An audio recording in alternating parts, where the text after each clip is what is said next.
Everyone, this is रजत पुंडेर और आज से मैं एक नई सीरीज़ की शुरुआत करने जा रहा हूं जो फाइनेंशियल लिटरेसी की तरफ है।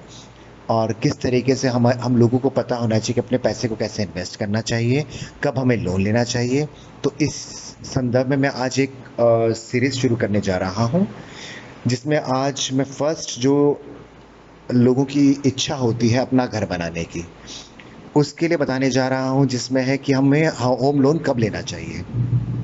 तो इसके लिए एक रूल होता है जिसे हम कहते हैं 3/20/30/40। इसका मतलब, इस रूल का जो मतलब होता है वो आप एक एक करके समझ लेते हैं इन चारों डिजिट्स का। 3 का मतलब हुआ 3 times of your annual income, जितना आप एक साल में कमाते हैं उसका 3 गुना तक ही आप लोन लें, जिसकी वजह से आपके ऊपर फाइनेंशियल बर्डन नहीं पड़ेगा और आपको कल अपने घर को बेचने की ज़रूरत नहीं पड़ेगी या फिर उसके लिए आपको कोई वैल्यूएबल चीज़ को बेचने की ज़रूरत नहीं पड़ेगी। तो मान लो आपकी इनकम 10 लाख रुपए है, तो आपको 30 लाख तक का लोन ईजिली ले लेना चाहिए, क्योंकि आप उसको ईजिली पे आउट कर सकते हैं। और अगर आप, जैसे कि हम जानते हैं कि जो बड़ी सिटीज़ हैं जैसे दिल्ली, मुंबई या फिर चेन्नई एक्सेट्रा, तो उनमें जैसे 30 लाख में कोई अच्छा घर नहीं मिलेगा।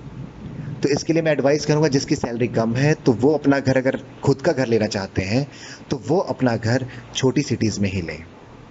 दूसरा आता है 3 के बाद आता है 20। का मतलब आपका लोन होना चाहिए मैक्सिमम 20 ईयर्स का। 20 साल से ऊपर वही लोग लोन लें जो बहुत अच्छे इन्वेस्टर्स हैं, जिनको पता है कि अपना पैसा कहाँ पर इन्वेस्ट करना है।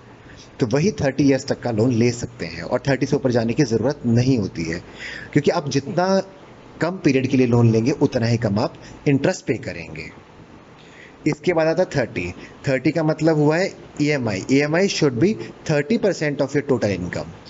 तो जो आपकी इक्विटी मंथली इनकम होती है, जो आपको पे आउट करना पड़ता है लोन के इंस्टॉलमेंट, मंथली इंस्टॉलमेंट्स होती हैं, वो इंस्टॉलमेंट 30% ऑफ टोटल इनकम होनी चाहिए मैक्सिमम, उससे कम ही हो। फॉर एग्जांपल आपकी मंथली इनकम 50,000 है, तो आपको 15,000 से ज़्यादा की इंस्टॉलमेंट नहीं रखनी है, ताकि आपके जो अपने जो खर्चे हैं, डेली खर्चे हैं, उस पर भी आपका बर्डन ना पड़े। फोर्थ आता है 40। का मतलब है मिनिमम डाउन पेमेंट ऑफ 40%। आपका जैसे मान लो लोन है 30 लाख का, तो आपको 12 लाख की डाउन पेमेंट करनी है और 18 लाख का आपको लोन लेना है। अगर इस तरीके से आप चलते रहेंगे तो आपके ऊपर एक फाइनेंशियल बर्डन नहीं पड़ेगा और आपकी इन्वेस्टमेंट, सेविंग्स और आपकी जो बाकी ज़रूरतें हैं वो भी टाइम के साथ पूरी हो जाएंगी, विदाउट एनी एक्स्ट्रा बर्डन जो आपके पड़ सकता है ओवर बर्डन लोन की वजह से। Thank you so much.